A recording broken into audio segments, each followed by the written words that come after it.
Israel had experienced a moment of amnesia because Moses began to encourage them. Now remember, they are standing in the middle of the Red Sea in front of them and their enemies behind them. So their past, their history does not look bright, and their future looks dim. So they have no idea what's going to happen. But here's what Moses does. He begins to help them, to jog their memory. Do you not remember that the same God who brought us to this point is the same God who brought us through the 10 plagues? The same God who brought us through the 10 plagues is the same God who brought us through the Passover. The same God who brought us through the Passover is the same God whose presence was with us. Do you not remember that when we were in the wilderness walking, God showed up as a pillar of fire by night and as a cloud by day? Don't you know that that was his Shekinah glory, and his Shekinah is his presence that lets us know that whatever circumstance we're in, God is right there in the midst of us. Moses responds cool, calm, and collected, and he said, you all need to remember the God who has already delivered us time and time again. You have no reason to doubt that he won't deliver you right now. And you want to know what God said to Moses? He said, Moses, why are you crying to me? Why are you complaining to me? Why are you bringing the complaints of the people to me? And Moses is the prophet. He is God's mouthpiece and all of that. But Moses, I would imagine, was praying to God, going to God, saying, God, my people, your people are complaining. They want to go back to Egypt. We're standing here. We got the Red Sea in front of us. We got enemies behind us. I just told them to be still, Lord, and wait on you. And that sounded great, Moses. But God said, stop all your whining. Stop all your crying. What we need to do every now and then is stop whining and start winning. Can I say that one more time? You need to stop whining and start winning.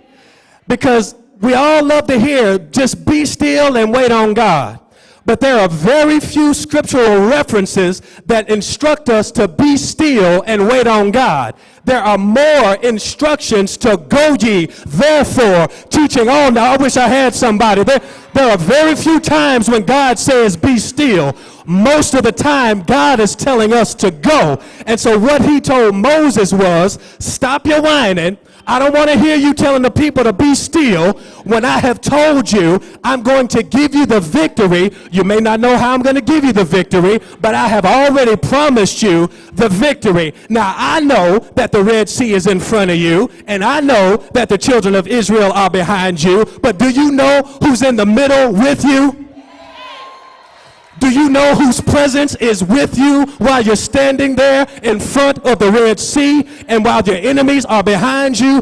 God is saying, what did I tell you to do? I did not tell you to stop. I told you to move forward.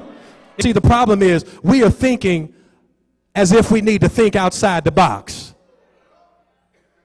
Can I tell you something? We need to stop thinking outside the box.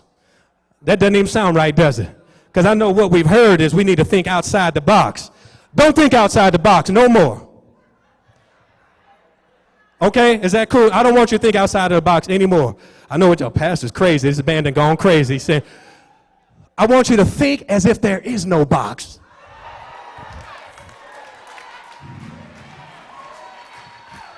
There is no box. We serve a God who cannot be confined to human attributes. We serve a God whom the finite mind cannot understand. We don't know his ways. We don't understand how he works. I don't know how he came out of eternity and he came into a virgin and he birthed himself. But I don't need to understand it to believe God is God. I don't need to think outside the box. I need to think as if there is no box. Does anybody know there is no limit to what God can do? Does anybody know there's no limit to the blessings he wants to give you? Does anybody know there's no limit to the miracles God can work through you? But you gotta stop thinking like there's a box in the first place.